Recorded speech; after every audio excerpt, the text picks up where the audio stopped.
Bis. Assalamualaikum warahmatullahi wabarakatuh.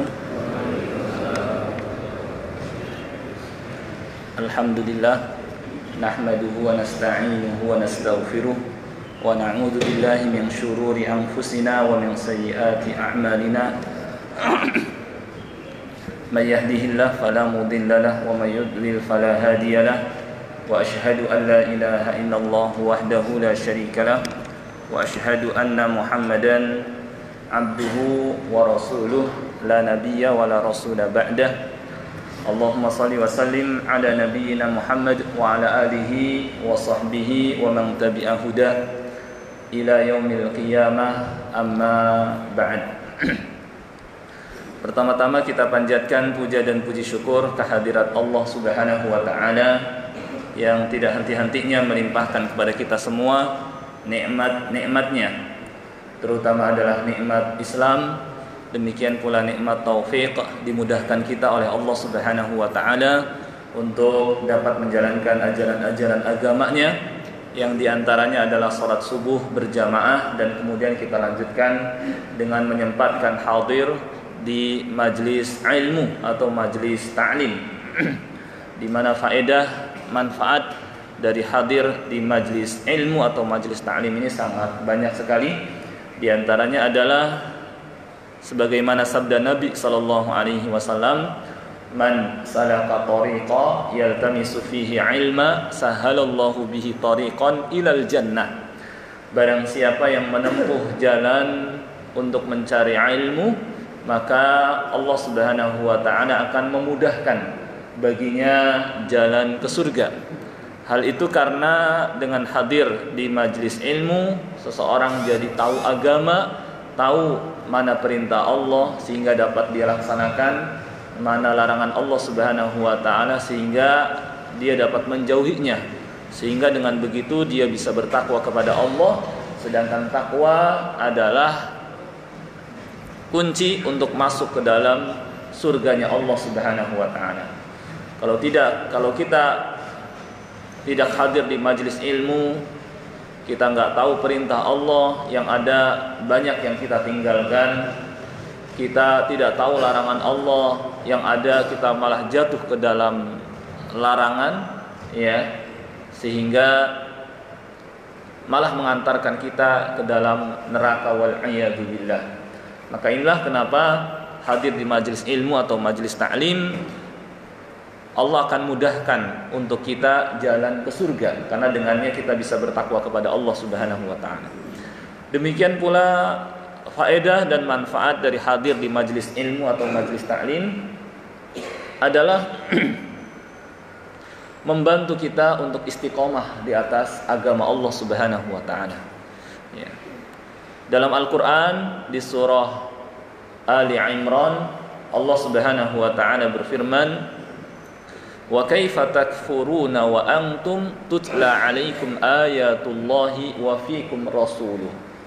Ya, bagaimana kalian bisa kufur, bisa kembali kafir, sedangkan terus dibacakan kepada kalian ayat-ayat Allah dan di tengah-tengah kalian ada rasulnya, itu ketika itu, ya. Ayat ini menunjukkan bahwa dengan kita menyimak, mendengarkan ayat-ayat Allah, mendengarkan sabda Rasulullah sallallahu alaihi wasallam. Kalau dulu beliau ada, yakni hadir di tengah-tengah para sahabat radhiyallahu anhum, dan sekarang beliau telah wafat, tapi beliau meninggalkan sunnahnya. Ketika kita menyimak, mendengar kitabullah, demikian pula menyimak, mendengar hadis-hadis Rasulullah sallallahu alaihi wasallam, ini membantu kita untuk istiqomah di atas agama Allah. Sehingga kata Allah, "Wa kaifa takfurun?" Bagaimana kalian bisa kufur, bisa kembali kafir, sedangkan kepada kalian dibacakan ayat-ayatnya dan dibacakan pula sunnah Rasulnya sallallahu alaihi wasallam. Nah ini, dan kita akan menyimak pembacaan ayat Allah, pembacaan hadis Rasulullah sallallahu alaihi wasallam di mana? Di majlis ta'lim atau di majlis ilmu. Sehingga ini membantu kita untuk istiqomah di atas agama Allah. Karena Al-Qur'anul Karim, demikian pula hadis Rasulullah sallallahu alaihi wasallam memuat yang namanya targhib dan tarhib. Targhib mendorong kita untuk melaksanakan perintah Allah karena menerangkan keutamaan, pahala yang akan diperoleh. Tarhib mengandung peringatan agar kita tidak mendatangi larangan Allah Subhanahu wa taala, sehingga dengan begitu kita akan istiqomah. Ya. Dan kita tahu keutamaan dari istiqomah. Innal ladzina qalu rabbunallah tsumma istaqamu fala khaufun 'alaihim wala hum yahzanun. Sesungguhnya orang yang menyatakan Rabb kami adalah Allah, kemudian mereka istiqomah di atasnya, di atas agama Allah, fala khauf, maka mereka enggak perlu khawatir. Ya, ini terhadap apa? Terhadap hal yang akan mereka temui ya di masa mendatang setelah mereka meninggal dunia. Dan ketika mereka dibangkitkan masuk ke alam akhirat, nggak perlu khawatir karena Allah Subhanahu wa taala akan amankan ya dari berbagai malapetaka dan peristiwa dahsyat dan mengerikan ya di alam kubur dan alam akhirat ya. Dalam ayat lain Allah Subhanahu wa taala berfirman, innal ladzina qalu rabbunallah tsumma istaqamu tatanazzalu 'alaihimul malaikatu alla takhafu wa la tahzanu. Ya. Sesungguhnya orang yang menyatakan Rabb kami adalah Allah, kemudian mereka istiqamah. Tatanazzalu 'alaihimul malaikah, maka para malaikat akan turun. Yakni ketika malaikat maut beserta para pembantunya ketika akan mencabut nyawanya. Ya. Sambil menyatakan alla takhafu, enggak perlu khawatir kamu meninggalkan kehidupan dunia ini, karena di hadapan kamu ada tempat yang lebih baik lagi ya, karena kamu akan memasuki tempat yang lebih indah, yang lebih nikmat ya, kamu akan bahagia di sana. Bagaimana seseorang akan takut ya ketika diberikan kabar gembira seperti ini ya? Tentu dia akan bahagia. Makanya ruh orang mukmin ketika dia akan meninggalkan dunia ini mudah keluar dari jasadnya, karena dikasih kabar gembira sama malaikat. Allah takhaf, enggak perlu khawatir. Kamu meninggalkan dunia ini, kamu akan mendapatkan ganti yang lebih baik dari Allah Subhanahu wa taala. Ya, tempat yang lebih baik daripada yang kamu tempati sebelum ini. Ya. Kenikmatan yang lebih baik daripada kenikmatan yang engkau rasakan sebelum ini. Ya, maka dia pun keluar dengan mudah, sehingga diibaratkan seperti air yang keluar dari teko, saking mudahnya ruh orang mukmin. Tapi orang kafir ketika akan meninggal dunia itu diberi ancaman. Ya. Ukhruji bi ghadabim minallah, keluarlah dengan atau menghadap ila ghadabim minallah, mendatangi kemurkaan dari Allah. Maka dia enggak mau keluar dari jasadnya. Sehingga karena enggak mau keluar, maka malaikat memukulnya.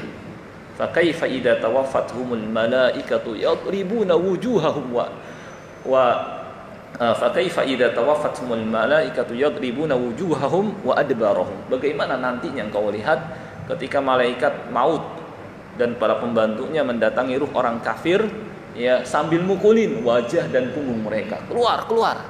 Ya, enggak mau keluar, akhirnya ditarik dengan paksa. Ya. Nah, inilah ruh orang kafir. Tapi ruh orang mukmin karena dia istiqomah di atas agama Allah, diberikan kabar gembira, ya, dia pun keluar dengan nyaman. Dalam Al-Qur'an Allah berfirman, "Wan nazi'ati gharqa wan nasyitati nashta." Demi malaikat yang mencabut nyawa dengan keras, yakni nyawa orang kafir. Wan nasyitati nashta, demi malaikat yang mencabut nyawa dengan lemah lembut, yakni kepada ruh orang mukmin. Ini faedah dari istiqomah. Ya. Dan ini diraih dengan kita diantaranya hadir di majelis ilmu. Ya, di sini kita berkumpul dengan saudara-saudara kita, membantu kita untuk istiqomah. Ya, karena almaru ala dini khalilih, seorang mengikuti agama temannya. Teman-temannya pada soleh, dia akan ikuti. Melihat sebelah sana rajin puasa, akan ikutin puasa. Melihat sebelah situ rajin qiyamul lail, akan ikutin qiyamul lail.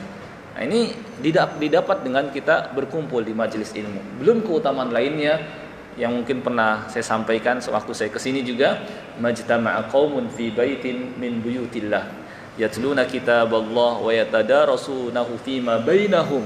Tidaklah suatu kaum berkumpul di salah satu rumah Allah dan mereka mengkaji, ya, membaca ayat Allah dan saling mengkaji di antara sesama mereka, illa nazalat alaihimus sakinah, melainkan akan turun ketentraman, kebahagiaan. Illa nazalat alaihimus sakinah wa ghasyiyatuhumur rahmah, dan rahmat Allah Subhanahu wa taala akan meliputi mereka, wa haffathumul malaikah, dan para malaikat akan mengelilingi, wa dzakarahumullahu fi man indah. Ya, yang lebih tinggi daripada itu, Allah akan sebut nama-nama yang hadir di hadapan para malaikat yang ada di sisinya. Keutamaan apa yang lebih daripada ini? Ya. Dan seterusnya, masih banyak sekali keutamaan lainnya dari hadir di majelis ilmu. Dan pada kesempatan ini, insya Allah mungkin saya akan bahas ya di antara yakni materi berkenaan dengan limadza na'tazzu bil Islam. Kenapa kita harus bangga dengan agama Islam? Ya. Ini yang mungkin kita akan bangga. Perlu diketahui, kita harus bangga dengan Islam, ya.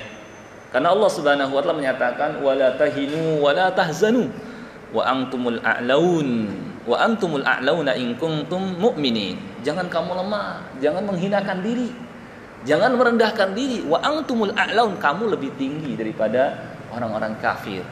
Ya, in kuntum mu'minin, kalau kalian orang-orang yang beriman.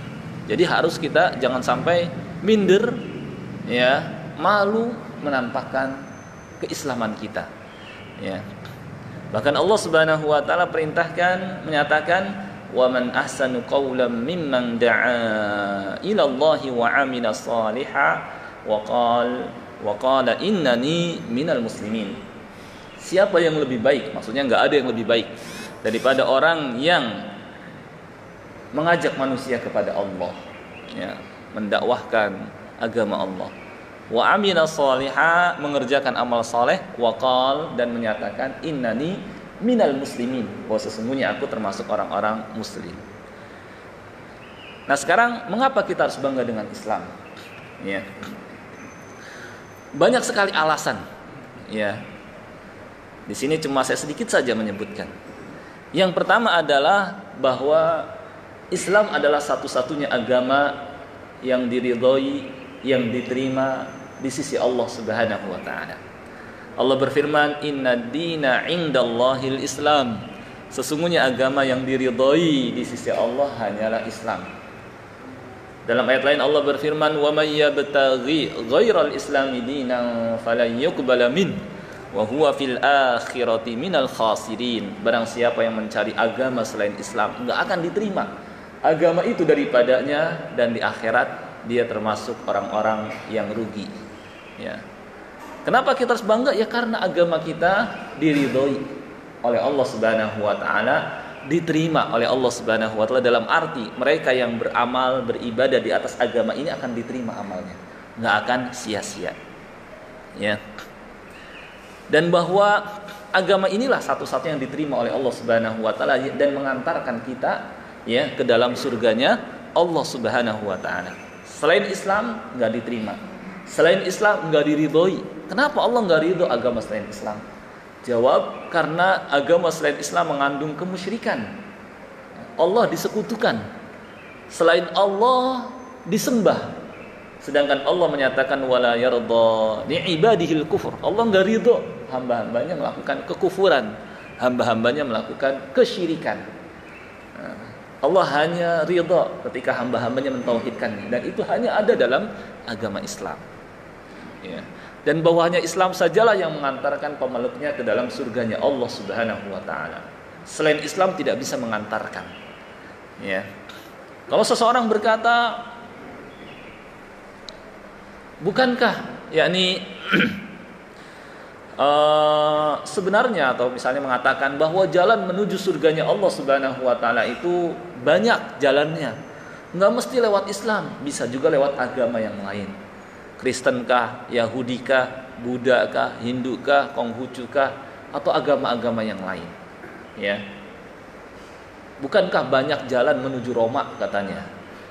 Dan bukankah kalau kita menuju sebuah tempat, misalnya kita mau ke Pasar Cibitung, ya, bukankah kita banyak jalan, bisa lewat jalan timur, ya, lewat Purwakarta atau Karawang, atau lewat barat lewat dari Tambun, atau dari utara lewat apa namanya ya, pokoknya jalan dari utara ya. Kemudian lewat selatan dari Kali Malang misalnya. Banyak kan jalan, ujung-ujungnya sampai juga kan ke Pasar Cibitung. Ya. Kita jawab, kalau semua jalan dibuka, iya, bisa lewat jalan mana saja. Tapi kalau semua jalan ditutup, yang dibuka hanya satu jalan, maka kita nggak bisa lewat. Ya. Kita mau ke Pemda, awalnya pintunya banyak dibuka. Ada pintu timur, ada pintu barat, ada pintu utara, ada pintu selatan. Awalnya dipersilahkan lewat pintu mana saja. Kemudian pihak Pemda, karena khawatir kalau ada orang-orang yang jahat yang ingin ngambil barang atau mencuri, ya, dan supaya mudah untuk ditangkap, maka ditutuplah pintu timur, maka ditutuplah pintu utara, juga pintu selatan. Yang dibuka cuma pintu barat. Ya. Kira-kira bisa nggak kita masuk lewat pintu timur, pintu utara, pintu barat? Jawabnya tidak, karena sudah ditutup, dikunci misalnya, nggak bisa. Kita hanya bisa masuk lewat pintu barat. Maka demikian pula Allah Subhanahu wa taala yang punya surga sudah menutup semua jalan, ya, sudah menutup semua pintu, yang dibuka hanya pintu Islam. Dan Allah nyatakan sendiri, wa may yabtaghi ghairal islami dinan fala yuqbal min. Siapa saja yang mencari agama selain Islam, enggak bakal diterima agama itu daripadanya.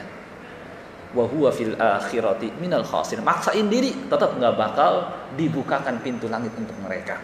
Allah berfirman, innal ladzina kadzdzabu bi ayatina wastakbaru anha la tufattahu lahum abwabus samai wa la yadkhulunal jannah hatta yalijal jamalu fi sammil khiyat wa kadzalika najzil mujrimin. Sesungguhnya orang yang mendustakan ayat-ayat kami, bersikap sombong terhadapnya, sekali-kali tidak akan dibukakan untuk mereka pintu-pintu langit, dan mereka enggak bakal masuk ke dalam surga sampai ada unta bisa masuk ke lubang jarum, ya. Nah itu, maka nggak bisa maksain, dan hanya Islam saja yang bisa mengantar. Mau masuk surga, masuk Islam, ya. Nggak mau masuk surga, ya sudah, tetap di atas agama kamu, tapi kamu akan masuk neraka, ya. Tegas Al-Quran menyatakan. Ya. Nah ini untuk membantah orang-orang yang berpandangan pluralisme. Ya, semua agama sama, semua agama benar. Orang nggak berpikir, ya, menyatakan semua agama sama, ya, nggak pernah melihat isi dalamnya agama. Apa sama antara tauhid dengan syirik? Ya. Demikian pula apa sama yang menyembah hanya kepada Allah satu Tuhan dengan yang menyembah dengan banyak Tuhan? Ya, berarti nggak bisa. Keadaannya bisa karena dia jahil terhadap isi ajaran agama, atau dia nggak menggunakan akal sehatnya, atau dia belum tamyiz. Orang yang menyatakan semua agama sama, meskipun dia profesor, keadaannya bisa, ya, dia bodoh dalam arti nggak ngerti isi ajaran agama masing-masing. Yang kedua, dia nggak mau pakai akal sehatnya. Yang ketiga, imma dia belum tamyiz. Belum tamyiz itu ya masuk ke dalam golongan balita, ya, belum bisa bedakan mana kanan mana kiri, meskipun dia profesor, ya, nggak menggunakan akal sehatnya, atau tadi apa namanya, dia nggak tahu isi ajaran agama, ya. Sama kemungkinan yang ketiga, belum tamyiz, ya, belum tamyiz maksudnya belum bisa bedakan, di bawah usia 7 tahun atau masih balita lah maksudnya, ya. Kalau ada yang mengatakan seperti ini, kita katakan orang ini belum tamyiz, belum dewasa, ya. Kalau ada yang mengatakan seperti itu. Nah ini kenapa kita harus bangga dengan Islam, ya. Yang pertama ini, karena satu-satunya agama yang diridhoi Allah, karena satu-satunya agama yang diterima oleh Allah Subhanahu wa taala, ya. Yang kedua, kenapa kita harus bangga dengan Islam adalah karena Islam adalah agama para nabi alaihi wassalatu wassalam. Para nabi, ya, kata Nabi sallallahu alaihi wasallam, wa dinuhum wahid. Agama mereka satu, yakni Islam, ya, agama mereka Islam. Dari sejak zaman Nabi Adam alaihi salam sampai Nabi Muhammad sallallahu alaihi wasallam, semuanya muslim. Ya, semuanya muslim. Karena arti Islam itu secara umum adalah beribadah hanya kepada Allah dan mengikuti Rasul yang diutus ketika itu. Ya. Maka dan para nabi semuanya dakwahnya sama, tauhid. Walaqad ba'atsna fi kulli ummatir rasula an i'budullah wajtanibut taghut. Dan sungguh kami telah mengutus pada setiap umat seorang rasul untuk menyerukan sembahlah oleh kalian Allah dan jauhilah taghut. Ya, sembahlah oleh kalian Allah, yakni Islam. Ya. Bahkan nabi yang disembah oleh orang-orang kafir, oleh orang-orang Nasrani pun ya menyeru untuk menyembahnya kepada Allah. Contoh Nabi Isa alaihissalam. Beliau disebutkan dalam banyak ayat di Al-Qur'an, di surah Ali Imran, di surah Al-Maidah, di surah Maryam ya. Beliau menyatakan innallaha rabbi wa rabbukum fa'buduh. Hada siratum mustaqim. Sesungguhnya Allah adalah Rabbku dan Rabb kalian. Inilah jalan yang lurus. Ini pernyataan Nabi Isa. Nabi Isa juga mengatakan di dalam Al-Qur'an setelah menerangkan, yakni setelah Allah menerangkan kafirnya orang yang mengatakan Allah salah satu dari yang tiga atau Allah adalah Al-Masih, laqad kafara alladziina qalu innallaha huwal masih ibnu maryam wa qala al-masih ya bani israil a'budullaha rabbi wa rabbakum innahu may yusyrik billahi faqad harramallahu 'alaihi al-jannah wa ma'wahu an-nar wa ma lidh-dhalimina min ansar. Sungguh telah kafirlah orang yang menyatakan bahwa Allah adalah Al-Masih putra Maryam. Padahal Al-Masih sendiri berkata, wahai Bani Israel, sembahlah oleh kalian Allah, Rabbku dan Rabb kalian. Sesungguhnya barang siapa yang menyekutukan sesuatu dengan Allah, maka Allah haramkan baginya surga dan tempatnya adalah neraka. Dan orang-orang yang zalim itu nggak akan memperoleh penolong pun. Ya. Nabi Isa alaihissalam yang disembah oleh orang-orang Nasrani nyeru kepada tauhid juga. Demikian pula Nabi Musa.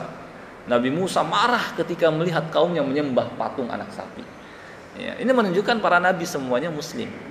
Ya. Dan pengikutnya ketika itu yang masih menyembah Allah di zaman Nabi diutus muslim. Orang-orang Yahudi di zaman Nabi Musa ya adalah muslim. Orang-orang Nasrani di zaman Nabi Isa adalah muslim. Tapi setelah diutus nabi berikutnya nggak beriman jadi kafir. Ya, jadi kafir. Orang-orang Yahudi setelah diutus Nabi Isa nggak beriman kepada Nabi Isa, kafir. Orang-orang Nasrani setelah diutus Nabi Muhammad SAW ya nggak beriman kepada Nabi Muhammad SAW, maka kafir. Karena para nabi semuanya saling mengingatkan untuk beriman kepada nabi yang datang setelahnya. Nabi Musa menyuruh beriman kepada Nabi Isa, Nabi Isa menyuruh beriman kepada Nabi Muhammad SAW, seperti yang tertera dalam Al-Qur'an. Wa idh qala Isa ibn Maryam ya bani Israil inni rasulullah ilaikum musaddiqan lima baina yadayya minat tawrati wa mubashiran bi rasuli ya'ti min ba'di ismuhu Ahmad falamma ja'ahum bil bayyinati qalu hadha siratun mustaqim falamma ja'ahum bil bayyinati qalu hadha sihrun mubin. Ya. Dan ingatlah ketika Isa putra Maryam berkata, wahai Bani Israel, sesungguhnya aku adalah utusan Allah kepada kalian, membenarkan kitab yang datang sebelumku yaitu Taurat dan memberikan kabar gembira dengan kedatangan seorang Rasul setelahku bernama Ahmad, yakni Nabi Muhammad SAW. Ya, dan seterusnya. Ya. Di samping itu seperti Yahudi dan Nasrani itu bukan agama, itu agama hawa nafsu. Ya. Makanya Allah sebut agama mereka dengan hawa nafsu. Walan tarda ankal yahudu walan nasara hatta tattabi'a millatahum. Qul inna hudallahi huwal huda wa la in ittaba'ta ahwa'ahum. Dan tidak akan ridha orang-orang Yahudi dan Nasrani kepada kalian sampai kalian mengikuti mereka, ajaran mereka. Ya. Di situ kata Allah, walang tarda ankal yahudu walan nasara hatta tattabi'a millatahum qul inna hudallahi huwal huda. Katakanlah sesungguhnya petunjuk Allah itulah petunjuk yang sebenarnya. Wala ini taba'ta ahwa'ahum, dan jika engkau mengikuti hawa nafsu, agama mereka disebut dengan hawa nafsu karena agama mereka sesuai keinginan mereka. Ya, yang sejalan dengan keinginan mereka, mereka terima. Tapi kalau nggak sejalan, mereka tolak. Maka hawa nafsu agama mereka. Dan itu pun sebenarnya bukan nama agama tadinya. Yahud itu nisbat kepada Yahudi, Yahuda atau Yahuda, yakni anak diantara anak-anak Nabi Yakub alaihissalam. Keturunannya dinisbatkan Yahudi. Atau bisa juga nisbat kepada, yakni dari kata hada Yahud, yakni yang artinya kembali. Ketika mereka minta kepada Nabi Musa untuk melihat Allah, kemudian mereka disambar petir. Ya, kemudian mereka pada mati, kemudian Allah hidupkan. Kemudian mereka mengatakan inna hudna ilaik, sesungguhnya kami kembali kepadamu. Atau bisa juga karena mereka yatahawwadun, yakni mereka itu di hadapan Haikal Sulaiman, mereka sholatnya sambil gerak-gerak badan. Yatahawwadun ay yataharrakun, ini menggerak-gerakkan badan, ya. Sehingga disebut dengan Yahudi. Nasrani pun juga bukan nama agama. Ya, ada yang mengatakan dari nama sebuah tempat Nazaret atau karena pengikut Nabi Isa alaihissalam ketika ditanya man ansari ilallah qala al-hawariyuna nahnu ansarullah, sehingga disebut dengan Nasrani dan seterusnya. Aslinya mereka di zaman Nabi Musa orang-orang Yahudi Muslim. Tapi setelah datang Nabi Isa jadi kafir. Orang Nasrani di zaman Nabi Isa menyembahnya kepada Allah, mengikuti Nabi Isa Muslim. Tapi setelah datang Nabi Muhammad sallallahu alaihi wasallam, enggak beriman kepada beliau, kafir. Dan Rasulullah sallallahu alaihi wasallam menyatakan walladzi nafsu Muhammadin biyadihi, demi Allah yang nyawa Muhammad sallallahu alaihi wasallam di tangannya, la yasma'u bi ahadun min hadhil ummah, tidaklah mendengar tentangku seorang pun dari umat ini, Yahudiyun wala Nasrani, baik orang Yahudi kah atau Nasrani, tsumma lam yu'min billadzi ursiltu bihi, kemudian tidak beriman kepada yang aku bawa, illa kana min ashabin nar, melainkan akan menjadi penghuni neraka. Ya. Nah, jadi kenapa kita harus bangga dengan Islam? Karena ini agama para nabi. Dari sejak dulu sampai hari kiamat, maksudnya para nabi itu agamanya Muslim. Ya, sampai Nabi Muhammad SAW, ya, mereka semua Muslim. Dan bahwa inilah asal agama manusia. Ya, asal agama manusia Islam. Jadi setelah kurang lebih 10 kurun, bisa 10 abad atau 10 generasi, barulah terjadi yang namanya kemusyrikan. Dalam hadis qudsi disebutkan inni khalaqtu ibadi hunafa fajtalathum syayatin, sesungguhnya aku ciptakan hamba-hambaku dalam keadaan hanif, lurus di atas tauhid, kemudian diseret mereka oleh setan jadi syirik. Ya.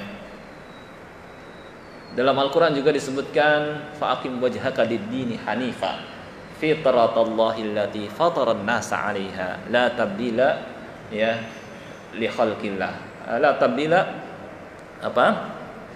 fa'aqim wajhaka lid-dini hanifa fitratallahi allati fataran nasa 'alaiha, ya. Hadapkanlah wajahmu fa'aqim wajhaka lid-dini, kepada agama yang lurus ini, maksudnya kepada agama Islam yang Allah ciptakan manusia di atasnya. Dalam hadis Nabi SAW juga menyatakan ma min mauludin illa yuladu 'alal fitrah fa abawahu yuhawwidanihi aw yunassiranihi aw yumajjisanihi. Ya, tidak ada bayi yang lahir kecuali di atas fitrah Islam. Lalu orang tuanya lah yang menjadikan Yahudi, Nasrani atau Majusi. Ya, maka berbanggalah kita sebagai seorang muslim, agama yang benar, agama para nabi, agama sejak Allah Subhanahu wa taala ciptakan ya manusia dulu. Ya. Kemudian kenapa kita harus bangga juga dengan Islam? Ya, karena Islam datang untuk memperbaiki kita luar dan dalam. Ya. Luar dan dalam. Ya. Luar, agama kita memerintahkan untuk yang namanya mensucikan diri. Secara umum dalilnya firman Allah Subhanahu wa taala, innallaha yuhibbut tawwabina wa yuhibbul mutatahhirin. Sesungguhnya Allah mencintai orang-orang yang bertobat dan mencintai orang-orang yang menyucikan diri. Ya, di sini terdapat isyarat bahwa agama kita datang untuk membersihkan manusia luar dan dalam. Luar dengan diperintahkan membersihkan diri dari hadas kecil, dari hadas besar, dan dari najis yang mengotori lahiriah. Demikian pula memerintahkan, ya, Islam juga datang untuk membersihkan bagian batin kita, dalam kita, yang sebelumnya dikotori oleh dosa dan maksiat, dibersihkan oleh taubat. Maka Allah katakan innallaha yuhibbut tawwabin. Sesungguhnya Allah mencintai orang yang bertobat, karena dengan tobat batin manusia jadi bersih. Kata Nabi SAW, at-taib minadz dzambi kaman la dzambalah. Orang yang bertobat dari dosa seperti orang yang tidak punya dosa. Ya, seperti orang yang tidak punya dosa. Maka dengan istighfar, dengan tobat, maka batin seseorang jadi bersih. Lalu apa luarnya? Ya. Ketika dikotori oleh ketika kotor dengan hadas baik besar maupun kecil dan najis, maka kita diperintahkan untuk membersihkannya. Ya. Dan kebersihan contohlah, ya. Luar kita diperintahkan membersihkan diri kalau dari hadas kecil dengan wudu, hadas besar dengan mandi, najis dengan dibersihkan. Dan najis ini meliputi, ya, yang menimpa badan, yang menimpa pakaian, dan yang menimpa tempat sholat atau tempat, ya. Kita diperintahkan membersihkannya. Ketika menimpa badan, kita diperintahkan untuk membersihkan, ya. Ketika menimpa pakaian, kita diperintahkan untuk membersihkan. Demikian pula ketika menimpa tempat. Makanya ketika buang air, ya, orang muslim yang telah belajar agama, ketika dia buang air kecil, dia harus istinja. Atau buang air besar, dia istinja, harus cebok. Ya, ceboknya dengan tangan kiri, ya. Kemudian dia pun harus jaga pakaiannya jangan sampai kecipratan najis. Kata Nabi SAW, istanzihu minal baul fa inna ammata adabil qabri minhu. Jagalah diri kalian, pakaian kalian dari kencing, karena pada umumnya azab kubur itu diakibatkan dari kencing atau buang air kecil yang tidak bersih. Kita diperintahkan jaga pakaian, dan bukan hanya jaga pakaian, tempat pun diperintahkan untuk dibersihkan, sehingga kita harus yang namanya siram tempat bekas kita buang air kecil, jangan sampai nggak disiram. Nah, keadaan manusia di antara tengah-tengah ini, ya, yang benar Islam. Kalau kita lihat orang-orang kafir, mereka hanya perhatikan kepada tempat, ya, toilet mereka bersihkan sebersih-bersihnya, mereka wangikan sewangi-wanginya, sehingga toilet mereka menjadi seakan-akan kamar yang nyaman berada di dalamnya. Padahal tidak ada yang senang lama di dalamnya kecuali setan. Makanya ada doa, Allahumma inni a'udzubika minal khubuthi wal khaba'ith. Ya Allah, sungguhnya aku berlindung kepadamu dari setan laki-laki dan setan perempuan, karena tempatnya setan itu di toilet. Nah, orang-orang kafir lebih senang berlama-lama di situ, diwangikan, dibersihkan, ya. Mereka hanya perhatikan ke tempat. Setelah buang air kecil mereka nggak cebok. Salah jelas, ya. Hanya perhatikan kepada tempat, cuma dirinya nggak diperhatikan. Tapi ada sebagian kaum muslimin hanya perhatian kepada diri, tempatnya nggak diperhatikan. Setelah buang air kecil, iya cebok, cuma nggak disiram. Bener apa salah ini? Ya, yang benar adalah agama kita, ya, Islam.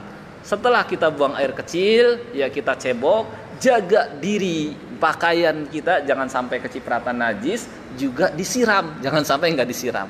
Nah, ini menunjukkan kita diperintahkan menjaga diri dari najis, baik yang menimpa badan, menimpa pakaian maupun tempat. Ya. Di tengah manusia ada yang berlebihan pada satu sisi, ada yang meremehkan di sisi lain. Nah, itu ya.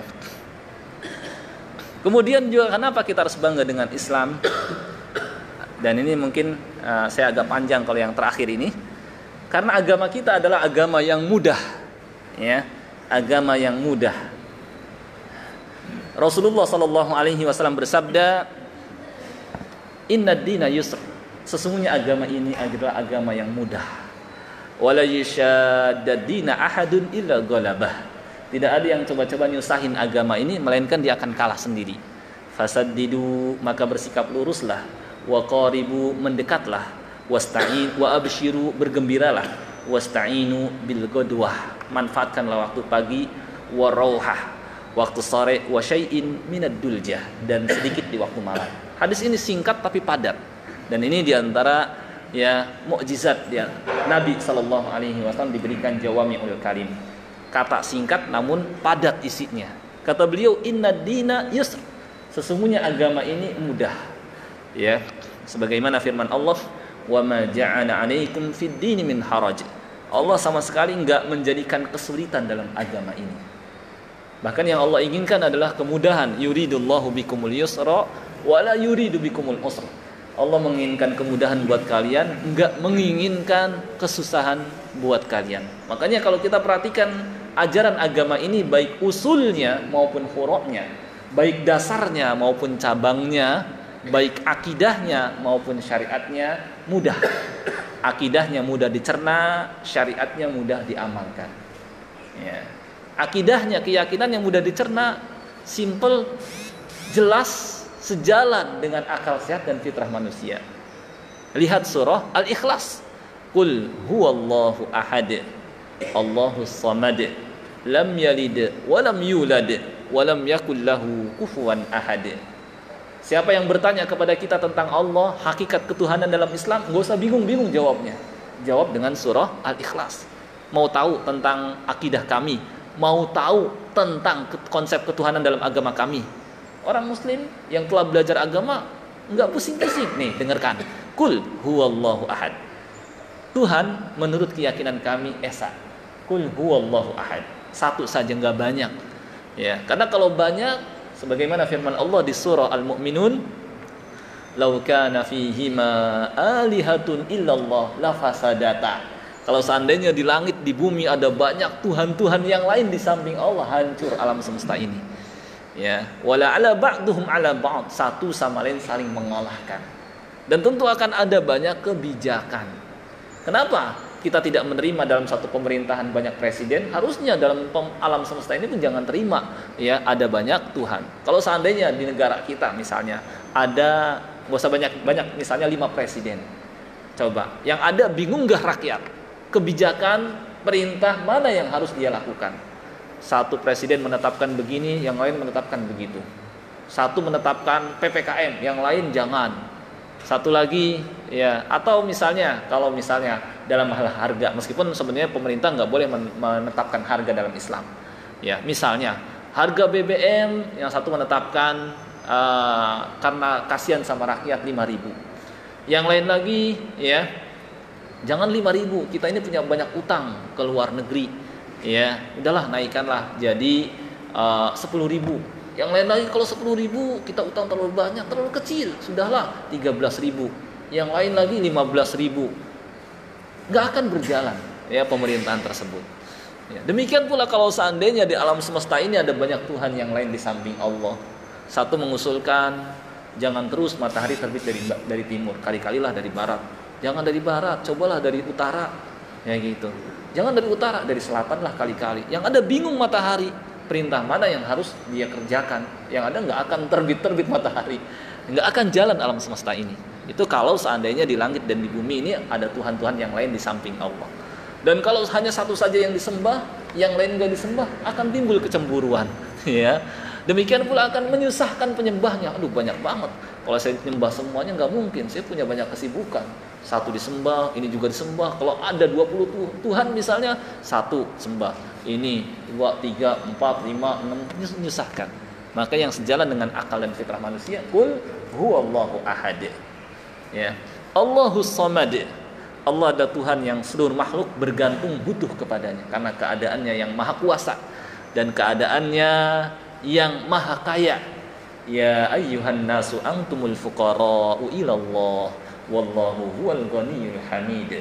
Wahai manusia, kalian semua fakir, butuh kepada Allah, sedangkan Allah maha kaya lagi maha terpuji. Keadaannya yang maha kuasa mampu mengabulkan permohonan hamba-hambanya. Keadaannya yang maha kaya ya sehingga enggak butuh manusia, bahkan manusialah yang butuh kepada Allah Subhanahu wa taala. Memang harus begitu Tuhan. Jangan sampai Tuhan itu enggak berkuasa, lemah, bahkan lebih lemah daripada penyembahnya. Jangan sampai seperti halnya orang-orang musyrik yang nyembah patung, yang nyembah berhala. yang keadaannya lebih lemah dari mereka. Ya, jangankan memberikan perlindungan, pertolongan kepada para penyembahnya, melindungi diri mereka saja tidak bisa. Lihat, ya, di zaman Nabi Ibrahim alaihissalam, kaumnya menyembah patung dan berhala. Kemudian diam-diam Nabi Ibrahim alaihissalam hancurkan semua patung kaumnya, disisakan satu saja. Kalau seandainya mereka berkuasa, mampu, tentu mereka akan melawan Nabi Ibrahim alaihissalam dan ngeroyokin Nabi Ibrahim yang cuma sendirian. Tapi ternyata nggak berdaya apa-apa, nggak bisa melindungi dirinya. Ya, makanya kata Allah, ya, alahum arjulun yamshuna biha am lahum aydin yabtishuna biha am lahum a'yunun yubsiruna biha am lahum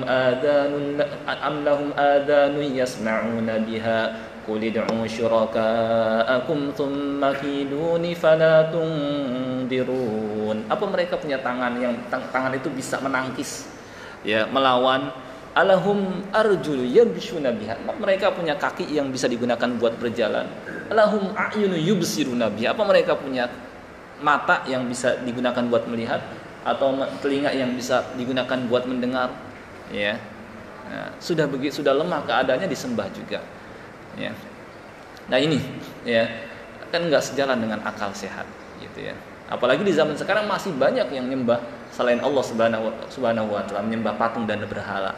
Ya, orang-orang yang tidak di atas agama Islam, apapun nama agamanya, yang mereka sembah selain Allah Subhanahu wa taala, mereka menyembah patung dan berhala, yang padahal kalau dipikirkan sebentar saja sudah ketahuan batilnya, nggak berhak untuk disembah, nggak perlu mikir lama.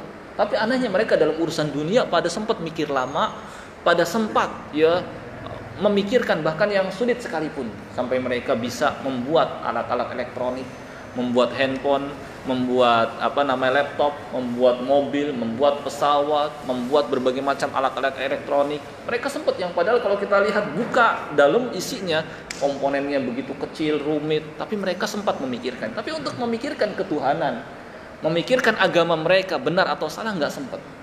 Makanya kata Allah, ya'lamuna zahiran minal hayatid dunya wa hum 'anil akhirati hum ghafilun. Mereka pada cerdas dalam urusan dunia, tapi sayang dalam urusan akhirat dan agama mereka nggak sempat memikirkannya. Padahal kalau mereka berpikir nggak butuh waktu lama, mereka akan tahu batilnya akidah, ya, mereka selama ini, agama mereka selama ini, dan tidak berhaknya selain Allah Subhanahu wa taala untuk disembah. Ya. Lam yalid walam yulad, dia tidak beranak dan tidak pula diperanakkan. Walam yakul lahu kufuwan ahad, dan tidak ada yang setara dengan dia. Kan jelas sekali, mudah dicerna, ya. Sedangkan syariatnya mudah diamalkan, ya. Perintah-perintah yang ada di dalamnya disesuaikan dengan kemampuan. Nggak mampu naik haji, ya nggak wajib bagi dia, ya. Ketika nggak bisa sholat sambil berdiri, boleh sholat sambil duduk. Nggak bisa sambil duduk, boleh sholat sambil berbaring. Ya, kata Nabi SAW, sholli qa'imah, sholatlah sambil berdiri. Fa illam tastati fa qa'idah. Kalau nggak mampu sambil duduk. Fa illam tastati fa ala jambin. Kalau nggak mampu, ya boleh sambil berbaring. Ya, mudahnya agama ini. Ya, bahkan ada perubahan-perubahan dalam kondisi-kondisi tertentu. Ketika safar, yang 4 jadi 2. Ya, demikian pula boleh berbuka bagi orang yang berpuasa.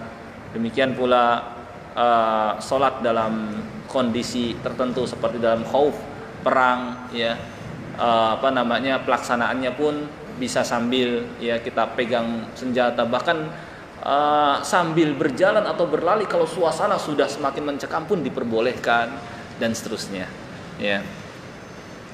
Demikian pula ketika perlu menjamak, kita boleh menjamak antara zuhur dengan asar, maghrib dengan isya, dan ketika tidak ada air bisa dengan debu, dengan tayamum, dan seterusnya. Ini diantara, ya, kemudahan agama ini, ya.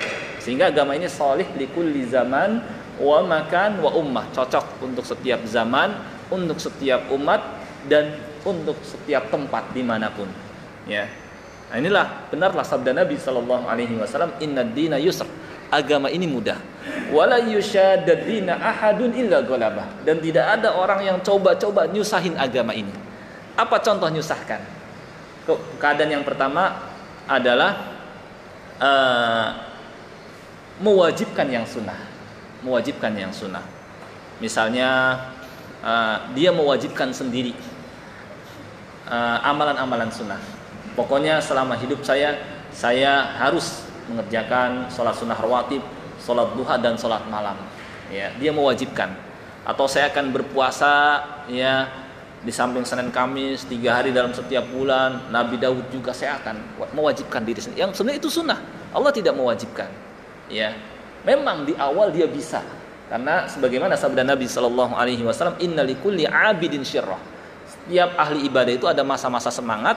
Wa ba'da kulli syirratin fatrah. Setelah berlalu masa semangat, terkadang ada masa yang namanya masa futur. Ya, jadi dia malas lagi. Ya. Nah, kadang-kadang ketika awal-awal ibadah dia semangat, dia coba. Jangan mewajibkan. Tetap kita berusaha mengerjakan, jangan juga meremehkan. Ya. Tapi kita juga jangan mewajibkan yang sunnah, karena nanti akan menyusahkan di kita. Ya, terasa berat jadinya dalam menjalankan agama yang mudah ini. Itu yang pertama. Contoh lainnya termasuk menyusahkan agama ini adalah menolak rukhsah keringan dari Allah Subhanahu wa taala. Orang yang safar boleh dia berbuka. Orang yang safar boleh dia bahkan dia disyariatkan mengqashar yang 4 jadi 2. Orang yang safar juga kalau perlu menjamak dijamak. Ya.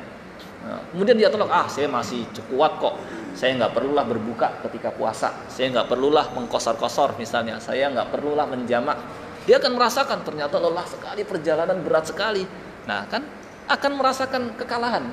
Wala yusyadadina ahadun illa ghalabah. Tidak ada yang coba nyusahin agama ini kecuali akan kalah sendiri. Ya. Atau kemungkinan yang ketiga, maksudnya adalah dia mengharamkan apa-apa yang Allah Subhanahu wa taala halalkan.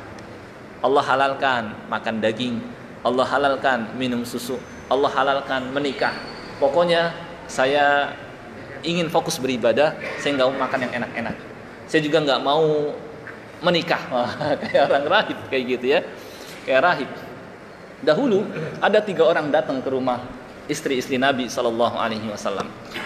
Kemudian mau nanya gimana sih ibadah beliau, ya. Maka disampaikan beliau itu kalau ibadah begini. Mereka kok sedikit ya, maksudnya kok cuma begitu doang ibadah. Nyoba nih, ama ana, kata yang satu, fa ana usolli laila abada walam arqud, saya akan sholat semalaman dan gak akan tidur lagi setelah bangun. Yang satu lagi, fa ana asumud dahra walam uftir, saya akan puasa terus menerus dan gak akan berbuka. Yang satu lagi, wa ana lam atazawwaj an-nisa, saya gak akan menikahi wanita. Tuh, ya. Awal mungkin bisa sabar, ya, nggak akan nikah. Cuma nanti dia akan merasakan, iya ternyata saya butuh menikah, ya, apalagi banyak fitnah di zaman sekarang. Ya, maka datang Nabi Shallallahu Alaihi Wasallam. Antumul ladzi kultum kada wa kada. Kamu yang ngomong begini dan begitu, ama ketahuilah. Inni la akhsyakum lillahi wa atqakum lah. Saya adalah orang yang paling takut kepada Allah dan paling bertakwa. Lakinni akan tapi saya usolli laila wa arqud. Saya salat malam, saya juga tidur.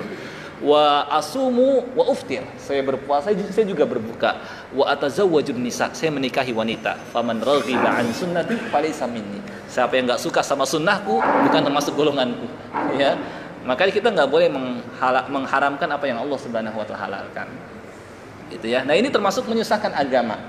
Illa ghalaba, melainkan dia akan kalah. Awal-awal mungkin bisa sabar, cuma nanti lama-kelamaan enggak sabar. Ya. Maka apa sikap yang terbaik? Fasaddidu, bersikap luruslah.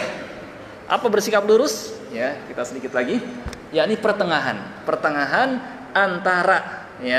antara melampaui batas dan antara meremehkan.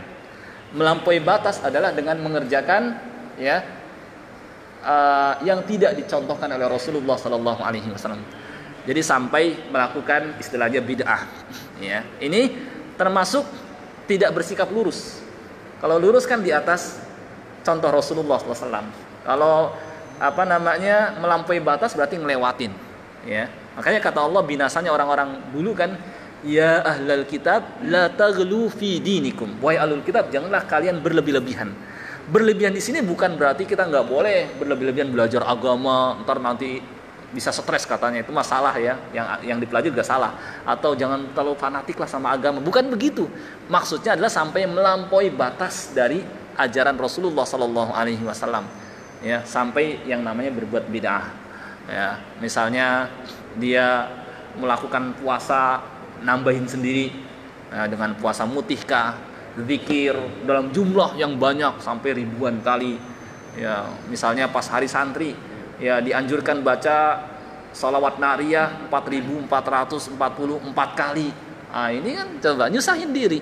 Udah nggak ada dalilnya, isinya juga ada kesalahan di dalamnya. Ya. Nah, ini namanya berlebihan, melewati aturan. Juga jangan kita meremehkan. Meremehkan itu kita mampu mengerjakan, tapi ini kan hukumnya sunnah ini, jangan. Ya. Ini pemikiran seperti ini pemikiran orang Badui. Ya, pemikiran orang Badui. Orang Badui itu inginnya sederhana dalam segalanya. Ya, dalam urusan dunia bagus sederhana, namanya zuhud. Kita hanya mengambil dari dunia ini seperlunya saja. Di dunia perlu rice cooker, beli rice cooker. Butuh kulkas, beli kulkas. Butuh AC, beli AC. Butuh mobil, beli mobil. Kalau nggak perlu ya nggak usah dibeli misalnya. Nah, itu cuma kalau urusan yakni agama, ya. Ya, kalau orang Badui, ya mereka itu sederhana sampai segalanya, ya. Nah, mereka pernah suatu ketika orang Badui datang kepada Rasulullah SAW, ya Rasulullah, ara'aita in shallaitul maktuba wa sumtu Ramadan wa ahlaltul halal wa haramtul haram wa lam azid ala dzalik. Wahai Rasulullah, bagaimana menurut engkau kalau saya cuma sholat yang 5 waktu saja? Saya puasa di bulan Ramadan dan menghalalkan yang halal dan mengharamkan yang haram, tapi nggak nambahin lagi. Adkhul jannah, saya bisa masuk ke dalam surga, tapi kan sesuai dengan yakni derajat dia. Ya. Prinsip orang mukmin yang terbaik adalah kalau dia bisa ya memperoleh derajat yang lebih tinggi lagi, dia mampu, kenapa enggak? Ya. Kalau dia punya waktu untuk sholat sunnah, kalau dia punya kelebihan harta, kalau dia bisa sanggup berpuasa, kenapa enggak dia jalankan? Ya, jangan sampai dalam sebuah kelas. Kalau prinsip orang Badui itu prinsipnya yang penting naik kelas, yang penting lulus meskipun dapat peringkat terbelakang. Nggak apa-apalah saya dapat dari 30 siswa, nggak apa-apalah saya dapat peringkat ke-29 atau 30. Yang penting naik kelas, yang penting lulus. Kira-kira baik nggak prinsip seperti ini? Nggak bagus. Kalau bisa kita naik kelas, kita lulus dengan peringkat terbaik 1, 2, 3, dan kita bisa melakukannya, kenapa enggak? Nah, itu prinsip yang terbaik. Maka kalau kita ada waktu untuk sholat duha, kita ada waktu untuk sholat rawatib, kita mampu melakukannya, enggak sibuk, ya apa susahnya supaya derajat kita di sisi Allah semakin tinggi, ya. Terakhir, ya fasaddidu waqaribu, dan mendekatlah. Jadi kalau kita enggak bisa melaksanakan seluruh ajaran Islam, maka kerjakan yang bisa kita lakukan, jangan ditinggalkan. Banyak banget sih zikir sebelum tidur, banyak banget sih zikir setelah sholat, udahlah saya nggak usah, langsung aja pulang. Jangan. Yang bisa kita kerjakan kita kerjakan. Meskipun hanya membaca ayat kursi, istighfar 3 kali, ya. Jangan sampai udah sekalian ditinggalkan, jangan. Wa absyiru, dan coba ingat pahala, maka akan ringan ya dalam mengerjakan ibadah kepada Allah Subhanahu wa taala. Wasta'inu bil ghadwah, manfaatkan waktu pagi. Karena di waktu pagi kita sedang fresh dan semangat melakukan ibadah. Warauhah, demikian pula sore karena sudah istirahat di siang hari. Wa syai'in minad duljah, demikian pula manfaatkanlah salah satu di antara malam-malam. Jangan sampai diisi cuma buat tidur saja. Kita bisa bangun malam di antara malam-malam tersebut. Saya kira ini yang bisa kita pelajari pada kesempatan pagi hari Ahad ini.